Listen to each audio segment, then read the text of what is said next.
Good afternoon mga ma'am. So nanata sa kuan. May dessert for today, may sa akong lunch. So akong dessert mga ma'am is so unique kaayo. Frozen mango. Gi-freeze na ko ang mangga in Bisaya. So ako na lang ko nagkutsilyo kay grabe na kay siya ka frozen mga ma'am. Oh, grabe kayo. Ako na siyang gituyo og frozen pila ni murag sana matili kasi mana na frozen mga ma'am. O tanawa ganito. Ma'am. So, galisod na kung kuan kay, grabe na kay kagahi niya. So, grabe na kay ka-ice ba. So, tilawan na to unsay lami sa frozen mango, di ba? Kay, nakakudumdum ang gugo dito sa kuan ba. Katong dito ko nagbakasyon sa, nag-short vacation ko sa kong iso dito sa, kining Lanao del Norte. So, naman sila frozen po dito nga, kaning, katong, kuan siya, mangga, gipon siya, pero gibutangan siya katong mga, gatas, dagan pa ilang gipang kuan dito napay gibutang nga kuan biscuit nga para mo pulot gid man frozen gid. So ako nagpa-unique sad ko ang kanang fresh nga mango nga hinog akong gibutang sa aysanan. So nakalimot ko nabutan nag sa kasimana kay ato paning ambot lang di ba sa kasimana sobrang bag simana ato paning panahon ni bagyong Pino. So kay grabing mangga nga tagak. So, di na maatog kaon. So, ato na lang gibutang ako sa aysanan. So, karon init na sad ang panahon. So, nanapunta sa sobrang init na sad. O, diba? Libog yun ang kuan ba? Kung init sa kay, complain na punta ka, init kaayo. So, karon muna ni siya mga ma'am. Look at that. Frozen mango, fresh mango. Panahon pa ni kuan, bagyong Tino ba to? Grabe, ice sa kay mga ma'am. Oh, look at that mga ma'am. So, ato na lang bing isliceon be ang frozen mango. Grabe kay kagahi. Oh, grabe oh. Mura lagi siya ice sagig kay mga ma'am.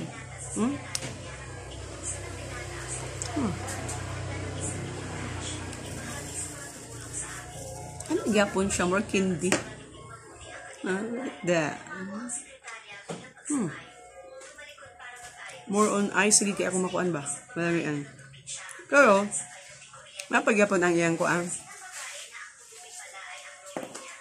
ang aslo ang tamis oh grabe ni genius kay imong ate oh grabe kay nga content ba gi frozen ako try gani mo kaon di ba ka mangiluhan ako wala ko gingiluhi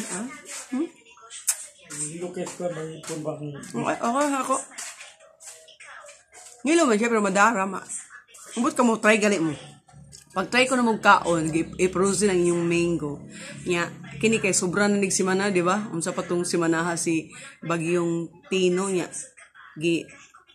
Uwan na pod nga kanang bagyo ang nisunod, di ba? Ahya pa nako liwas sa bagyong uwan, ahya nako nakaon o di ba asa ka na mga ma'am.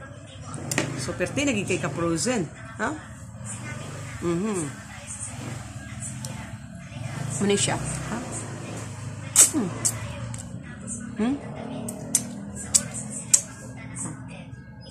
Okay ra. So, giigang ko karon nawa kaigang. Ano ra? So, wala mga aircon diha. Sama na ako ng aircon. Pag proceed mo mangga. Yan ang kanon. O, diba? Mawa ng inyong kaigang. So, muna mga ma'am. Frozen kaya.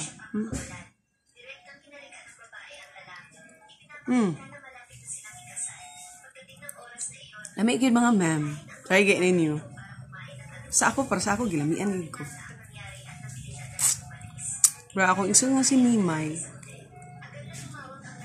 Kapag siya kakaon, ni-complain siya. Ako gaya nga nagkaon, wag ko ni-complain. Tapos dagan mangga dito sa kuwan. Ay sanan kung gusto ka mo kaon. Try ni mo. Ngilo ko no, pag siya kakaon. Try ninyo mga ma'am. Frozen mango. 2 weeks naman din ngayon, ba? Okay, after 1 week ba to? Nagpuli din ang bagyong U1. Ano ba na? What is the correct pronunciation ba na nga kung ang bagyo, typhoon?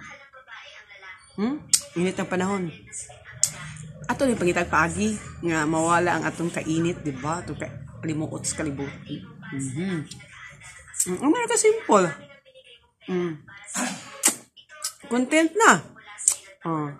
Nandito mahutdag content. Uban di aming hutdan na sila content. So, di taong pahurot-hurot sa content. Basta natay makita. Content na na. Kautag mangga. Otro po ako yung sunod. Kamagay yung mangga. Pero dili producer yung gikaon. Kato lang bugnaw. Pero kining ako. Frozen good. Duha na ni kasimana nga pagka-frozen.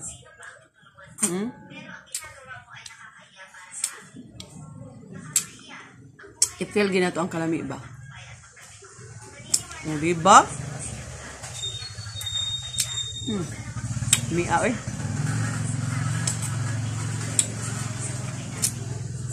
So mga ma'am, thank you for watching. I hope you like my video and i-try ninyo og kaon ang mag-frozen mo og mango, ripe mango. Diba?